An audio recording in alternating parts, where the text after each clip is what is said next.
Olá, o Intimidade de hoje com psicólogo e mestre em Educação, Cultura e Sociedade, Douglas Amorim, está no ar. E você, seja muito bem-vindo. Agora nós estamos de cenário novo e horário novo, é isso mesmo. A partir da semana que vem você acompanha o Intimidade todas as quartas-feiras, às 9h30 da noite. Então, continue com a gente e conte sua história. Nosso endereço é douglasamorim@bhnews.tv.br. Nós estamos no canal 9 da NET, canal 29 UHF e também na internet, bhnews.tv.br. Tudo bem, Douglas? Tudo bem, Patrícia? Olá, amigos e amigas da BH News. Mais uma vez, muito obrigado por nos receber aí na intimidade do seu lar. Sempre lembrando que o nosso programa é pautado por informações, reflexões e opiniões que devem ser sempre avaliados por vocês, e a nossa intenção não é substituir as consultas a profissionais especializados.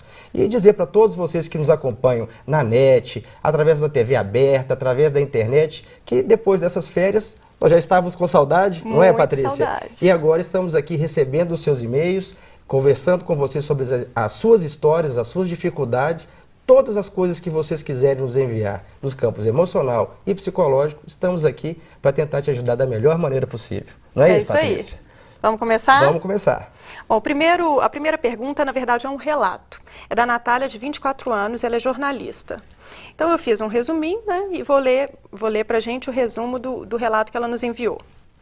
Um dia acordou para trabalhar com a vista escura, saiu da rua sem rumo e foi parar no hospital com a pressão elevada.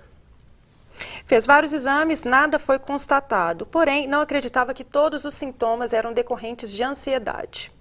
Conseguiu localizar que o problema da sua vida era o trabalho, mas decidiu continuar, até que quase desmaiou na rua, abandonou o emprego e quase abandonou o último período do curso, mas continuou. Disse que já foi parar em pronto atendimento 5 vezes em uma semana. E o que a acalmava era o médico dizer que iria fazer um eletrocardiograma. Sentia ansiedade generalizada e não deseja esse mal a ninguém. Não consegue sair sozinha, perdeu a esperança, sente o corpo fraco, coração disparado e vários outros sintomas. Disse que não está 100%, mas que está tentando vencer pela fé em Deus. Mas continua tendo crises. Quer vencer com força e fé para não depender de remédios para o resto da vida. Disse que sente que está vencendo, voltando a ter esperança e a se sentir feliz. Mas ainda tem medo de ir a muitos lugares sozinha. Consegue ir a alguns. Foram indicados antidepressivos, mas ela não se adaptou porque fica zonza e decidiu não tomá-los.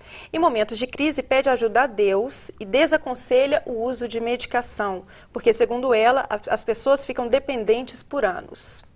Está tomando chás de camomila, erva cidreira e erva doce.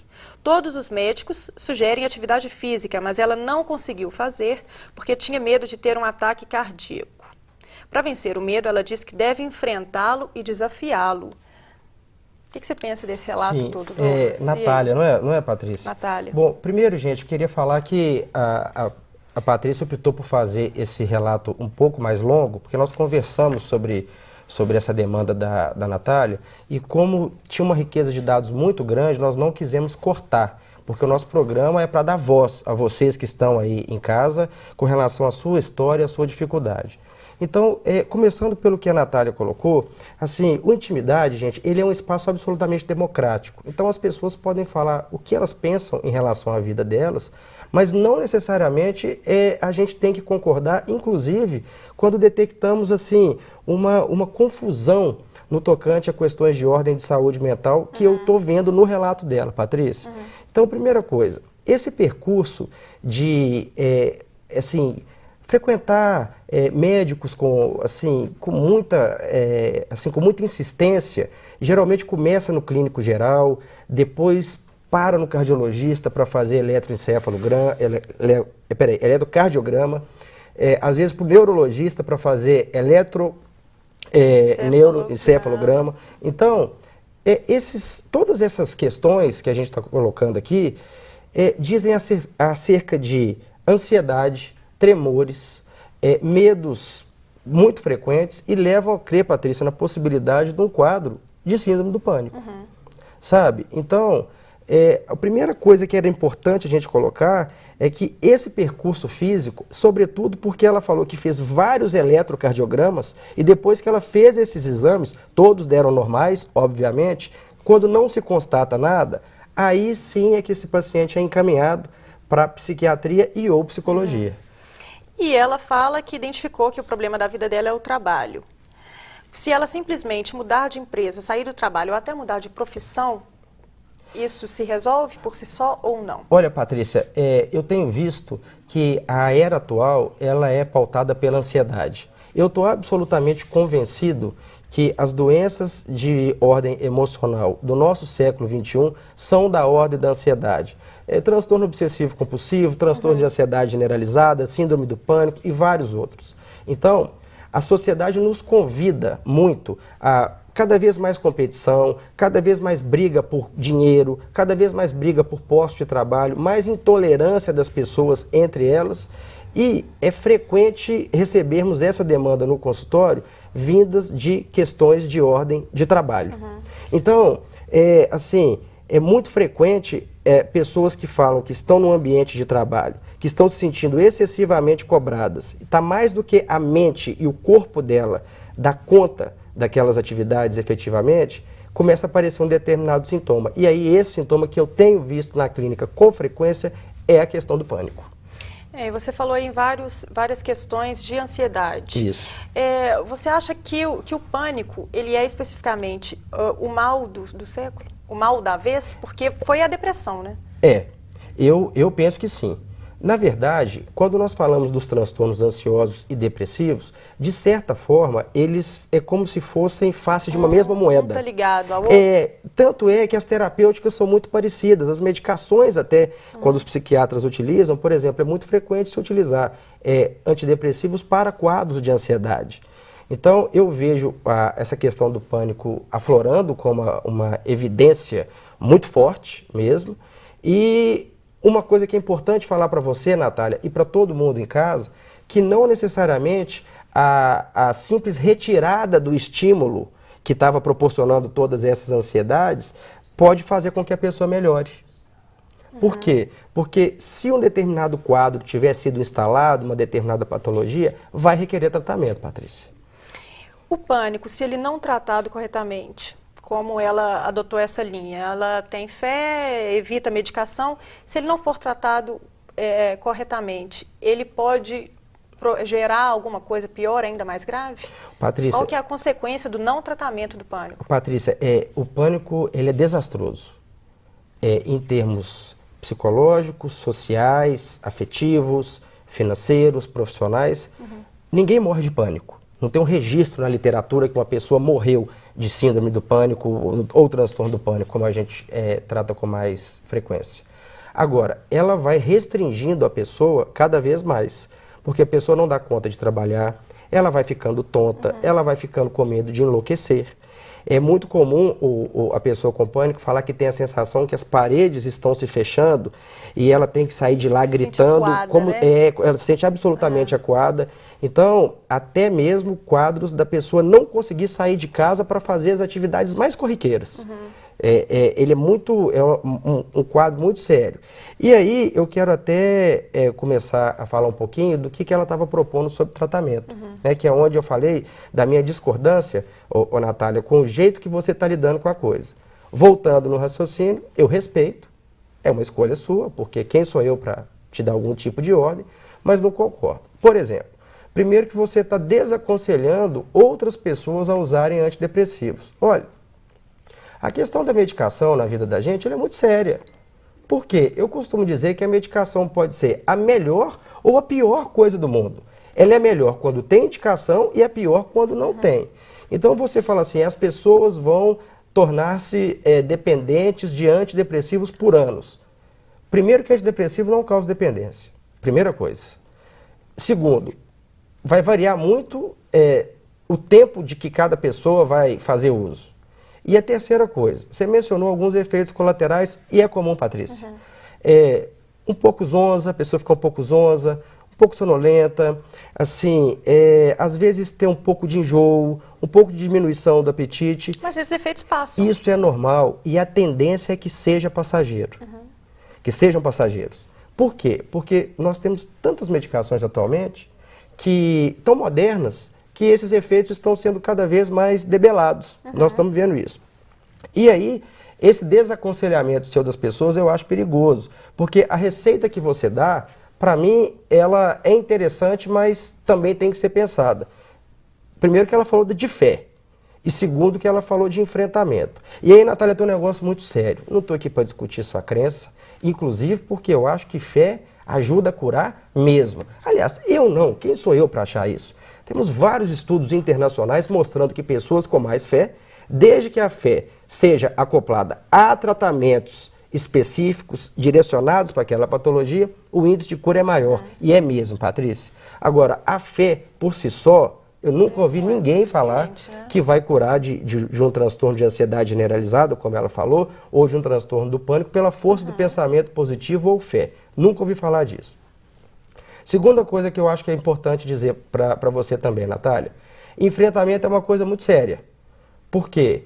Se ele não for programado, ele pode ser desastroso. Por exemplo, Patrícia, você imagina uma pessoa que tem fobia de dirigir, ok? Ela simplesmente ela não consegue pegar no carro e dirigir, ela fica com muito medo, aquele desespero para dirigir. Claro que a ideia do enfrentamento gradativo é interessante. De repente ela começar a sentar no banco do carro, de repente ela tirar o carro da garagem e colocar de novo. É valioso. Agora a gente vai pegar uma pessoa dessa, vamos falar assim, então você vai enfrentar, vamos colocar a pessoa dentro do carro 6 horas da tarde e vamos soltar a pessoa no anel rodoviário? Uai, o caminhão vai passar assim na cabeça dela lá, não vai conseguir fazer nada. Aí o efeito é contrário, né? Piora, né? O efeito, aí esse enfrentamento gradativo, ele tem que ser programado. Então é valioso o enfrentamento? Sim, mas não pode ser de qualquer jeito. Né? E agora, acho que é legal a gente falar para ela a dica de tratamento do que eu acho que seja mais adequado, né? Para ela aliar a fé, que é importante, mas que não, né? E esse enfrentamento planejado, mas aliado a um tratamento adequado. O que eu vejo nesse caso dela é o seguinte, ela está com sintomas físicos, obviamente, proeminentes, e também sintomas psicológicos. Então, o que nós temos de mais usual? Combinação de psicoterapia com medicação. Primeiro, passar por uma avaliação psicológica. Lá o psicólogo vai falar com você se ele efetivamente acredita na possibilidade da medicação, porque a medicação te ajuda a baixar essa ansiedade, essas crises e esse desconforto físico, igual o coração fica disparando, sabe, Natália? Igual você sente às vezes aí, esse tremor e esse excesso de preocupação que você fica, a medicação baixa.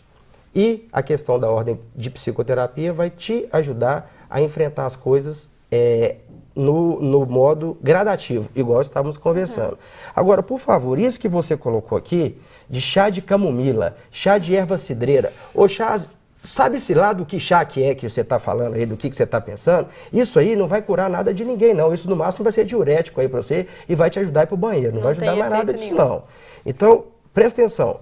Você não está conseguindo fazer exercícios físicos porque você está com medo de ter uma parada cardíaca. Você está conseguindo ir a determinados lugares, mas ainda há muitos lugares que você não consegue ir.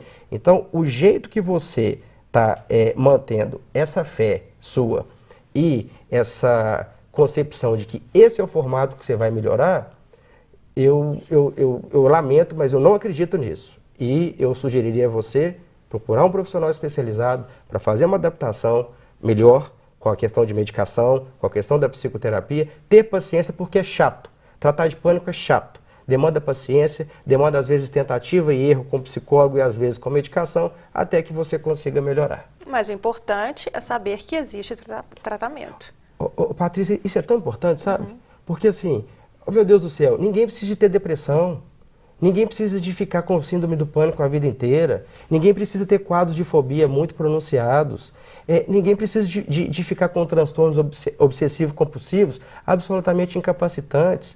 Nós temos muitas formas de tratamento, então todos vocês que nos acompanham agora, não se deixem ficar refém dessas doenças. Ok, a gente vai para o intervalo, espero você daqui a pouco. Até lá.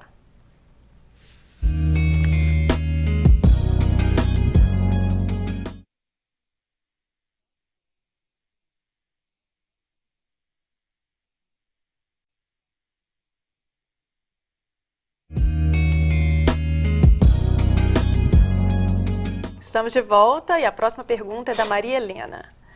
Ela diz assim, Douglas, meu noivo terminou comigo dizendo que não me amava mais, porque eu questionei sobre o que ele ficou fazendo no Facebook até a meia-noite. Aí inventou um monte de coisas para terminar comigo. Falou que eu não confio nele, que eu errei porque ele estava postando coisas do trabalho na internet. Aí eu fiquei sabendo que ele estava louco para vender muito e ganhar as comissões porque ia montar uma casa para gente. Ele já deixou claro que não tem volta, mas me manda mensagens dizendo que sente muito minha falta e que está com saudades. Só que quando eu falo sobre nós, ele diz que não dá para voltar. Me ajuda, pois eu o amo demais. Antes de você falar qualquer coisa, lendo a pergunta dela, da Maria Helena, me veio um questionamento que eu posso estar equivocada. Mas você acha que possível que, na verdade, ele tenha usado essa desculpa do Facebook, do questionamento dela, em relação a ele estar no Facebook até meia-noite como desculpa para terminar o namoro? Ninguém deixa de amar ninguém por causa disso, de uma hora para outra. Eu pensei nisso que você falou, sabe? Não dá para ter certeza disso, mas é uma possibilidade. Agora, já que você não me deixou falar, antes de te responder, antes de eu te responder, eu vou fazer uma observação aqui, porque o que você falou é pertinente, Patrícia. É o seguinte, primeiro que eu estou vendo uma confusão danada nessa história. Né? E são os males da pós-modernidade, né? Antigamente, talvez, se brigasse com o marido porque ele estava vendo televisão até tarde. Hoje é porque ele está no Facebook, ele está no Twitter. Agora, dizem as más línguas e talvez as boas línguas também que o Facebook realmente destrói relações, casamentos. A internet... Olha, sabe o que eu penso? Aí, né? Sabe o que eu penso? Todas essas coisas, essas inovações, elas, vamos falar assim, aumentam a possibilidade e a velocidade? Sim. Mas no final das contas, mesmo se não houvesse nem televisão, nem telefone, nem nada, o que vai definir isso no final das contas é o desejo da pessoa de fazer algo que vai fazer com que a relação fique comprometida. Né? E o desejo, ele existe desde que o ser humano se entende por gente. Claro que essas coisas viabilizam, mas também temos que tomar cuidado, porque senão entramos naquela máxima assim, a ocasião faz o ladrão. Esse troço eu acho que é muito perigoso, sabe, Patrícia? Agora, o detalhe da Maria Helena, né? Ele fala que, assim, que não te ama mais porque você não confia nele. Mas aí, depois ele está falando que estava trabalhando até mais tarde, parece para produzir mais comissões, para poder dar entrada na casa, para comprar o apartamento. Aí depois o sujeito, ele me vira e fala que não te ama mais, não quer nada mais com você, mas aí fica mandando mensagem e fica falando que está com saudade. Pô, que confusão miserável que está esse relacionamento seu, porque eu não estou conseguindo entender nada. Eu também não entendi muito, não. Agora, o que você falou, Patrícia, eu fiquei pensando o seguinte, essa situação do Facebook, e aí a gente problematizar nessa direção, eu penso que é interessante. Ela é um fato isolado ou ela já vem num comportamento com essa pessoa há mais tempo, talvez um comportamento de desconfiança, de ciúme, de cobranças, de questionamentos e mais uma série de coisas que foi desgastando a relação. E a situação do Facebook foi a gota d'água, né? É possível. É possível. Ou se a situação do Facebook ela foi uma situação pontual, fica estranho, porque parece que a pessoa, ou ela é impulsiva, ou ela é imatura, ou ela não está querendo ficar com você e arrumou essa desculpa, esse subterfúgio, para te deixar de alguma forma. E aí pode ser um caso de intolerância típico, né? Pode, mas tem um negócio muito sério no relato dela, não sei se você reparou tanto quanto eu, Patrícia, que ela falou assim, aí ele inventou um monte de desculpas para terminar comigo. Desculpas não, um monte de coisas. É tudo invenção da cabeça dele ou está tudo certo e você quem está achando que ele está inventando? Então esse negócio está muito embolado. Está muito confusa essa história dele. E tem mais, sabe? Se você veio cometendo erros ao longo do tempo, ou se o seu erro em relação ao Facebook foi uma coisa tão séria, eu comecei a pensar um pouco na questão da humildade. Isso aí me fez pensar sobre a humildade, que é uma virtude. Sim. Né? Inclusive, vou até dar uma dica para o pessoal de casa. Tem um livro que eu gosto muito, que é intitulado O Pequeno Tratado das Grandes Virtudes. Isso é para todo mundo, viu, gente? é um livro da linha da filosofia, mas tem 18 virtudes enumeradas lá, entre elas a polidez, a confiança, a temperança, a fidelidade, a gratidão, e tem a humildade, entre outras, que é um livro muito rico, então fica essa dica aí para todo mundo. Eu estou falando da questão da humildade, de que se ela cometeu esse monte de coisas mesmo, pedir desculpa. Claro. Principalmente porque ela está pedindo ajuda e ela quer reconquistá-lo. Pois é, não, e parece que ele também não consegue desligar dela, né, pelo que a gente está vendo. Então, Maria Helena, se esse for o caso, pedir desculpa não diminui ninguém, muito pelo contrário. É uma boa saída, Douglas? Eu penso nisso demais. Eu penso que nós pedirmos desculpa para as pessoas, nós reconhecermos os nossos erros, apenas nos engrandece e nos dá a possibilidade de fazermos diferente. Porque o que eu vejo mais acontecendo no consultório, Patrícia, é o fato das pessoas ficarem repetindo os erros, repetindo. Sempre é demitido do mesmo emprego pelo mesmo motivo, sempre as relações afetivas terminam pelos mesmos motivos e por aí afora, sabe? Então, se aconteceu isso, eu penso que você chegar e conversar com ele é a melhor forma. Agora, o que é o máximo que você pode fazer? É sentar com ele, pedir desculpa, tentar colocar a relação adiante, novamente nos trilhos. Agora, se ele estiver indisponível, também colocar um ponto final nessa situação dele ficar te mandando mensagem, WhatsApp, seja lá mais o que, falando que te ama, que sente saudade, mas não quer ficar com você. Então, o máximo que você pode fazer é ter essa conversa e, a partir disso, definir-se alguma coisa, porque essa posição do limbo, que é entre uma coisa e outra, ela é muito angustiante. Isso. E aí, na verdade, a decisão vai ficar de acordo com o que sair ali da conversa deles. Agora, dá para ver que está uma confusão de sentimentos muito grande. E, honestamente, sempre eu penso que a saída do diálogo, para todas as coisas da vida, é a saída mais inteligente que pode ser tomada. Ok. Então, a nossa próxima pergunta, a telespectadora não quis se identificar. Então ela diz: Douglas, comecei a namorar há pouco tempo e estou feliz. Mas o problema é que minha vida em casa virou um inferno. Isso porque meu namorado é mulato, é pobre e tem um nível social muito diferente do meu. Tenho 24 anos, sou independente financeiramente, estou feliz com ele, mas meus pais não o aceitam de jeito nenhum. O que eu faço? Esse negócio dói, viu, Patrícia? Isso é um caso típico de preconceito mesmo? Né? Você sabe por quê? Esse negócio, para mim, assim, a humanidade é um negócio muito interessante. Ela tem uma capacidade de produzir tantas coisas boas, tantas coisas saudáveis e propiciadoras do crescimento e da melhoria de vida das pessoas, e ao mesmo tempo tem o potencial de produzir uma imbecilidade chamada preconceito, né? De cor, de raça, todos os tipos, de orientação sexual, intelectual, de religião. Gente, as pessoas de dinheiro, nosso cinegrafista Ivan está me falando assim, me dando sinal ali de dinheiro, né? De, assim, camada social, idiotice, isso. Então, assim, aí a sua família vai lá e implica porque ele tem uma condição social menor e porque é mulato. Aí são dois fatores, São dois fatores, né? Que tá falando do preconceito de camada social e de cor de pele. Idiotice. Eu só consigo classificar isso como idiotice. Bom, continuando. Se você é uma pessoa evoluída e você não tem preconceito em relação a isso, parabéns.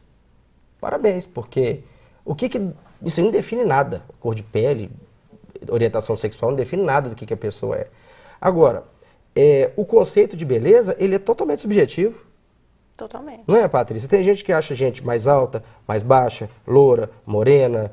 É completamente subjetivo. Então, ninguém de nós tem autoridade para falar de conceitos subjetivos certos ou errados. Eles são conceitos saudáveis à medida em que atende a pessoa. Agora, tem uma coisa que ela tocou que eu acho importante da gente mencionar, que é a questão de ordem financeira. Não é? E eu estou cansado de falar aqui no Intimidade que uma relação afetiva não se faz só de amor, não. Você concorda com essa ideia? Concordo. O que mais você acha que tem que ter além dessa questão afetiva? tantas coisas, né, Douglas? Acho que sintonia de pensamento, mesmo objetivo de vida, muitas coisas. Pois é, mas dentro da pergunta dela, eu estou falando da questão de ordem material mesmo. Por quê? Porque tem conta para pagar no final do mês. Tem conta com o seu lazer. Se você for pensar em ter filho, filho é caro pra caramba, já falamos aqui várias vezes em estudos conduzidos aqui no Brasil, falando de quanto se custa para criar um filho, que está, assim, dependendo de como tiver, por volta de R$1 milhão, desde criança até a universidade, ou às vezes até mais. Então, o que precisa de estar acertado é que exista entre vocês um formato que funcione. Se você ganha 10, ele ganha 2, e vocês encontraram uma dinâmica que isso satisfaça vocês dois, não tem o menor problema. Isso aí não tem nada a ver.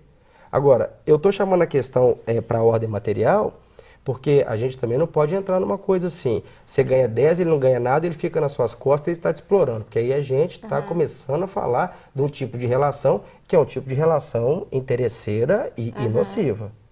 Agora, ninguém tem o direito de opinar se ele é moreno, se ele é mais alto, se ele é mais baixo, se você tem curso superior e ele tem curso técnico, ou de repente ele tem tão somente o ensino médio. E outra coisa, diploma de escola não necessariamente faz da pessoa inteligente, não.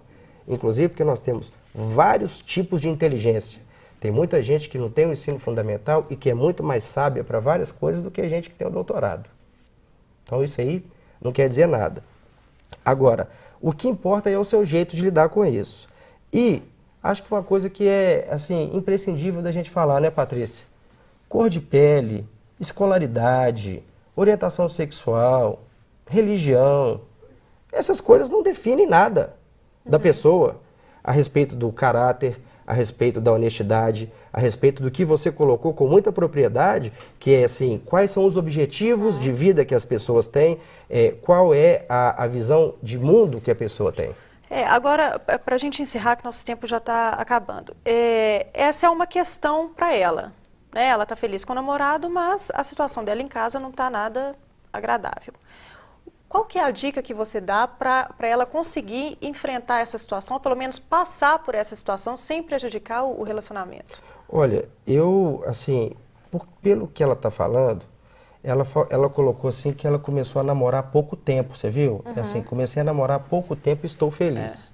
Então eu não sei em que medida ela já conversou sobre isso com a família.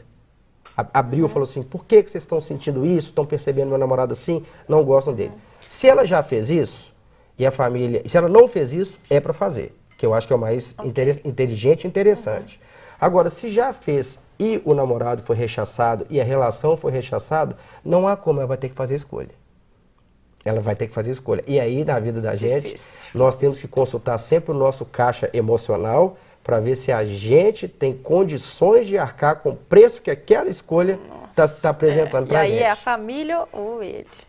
Principalmente se a família tiver esse discurso que você está falando, que não é raro.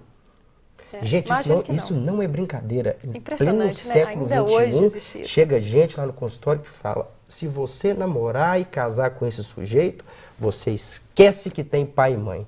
Para mim, nada mais ignorante. Se a gente estiver falando que o cara é bandido, um traficante, um estuprador, uma coisa assim, ainda vá lá, porque ela está tendo uma situação de perigo, de repente.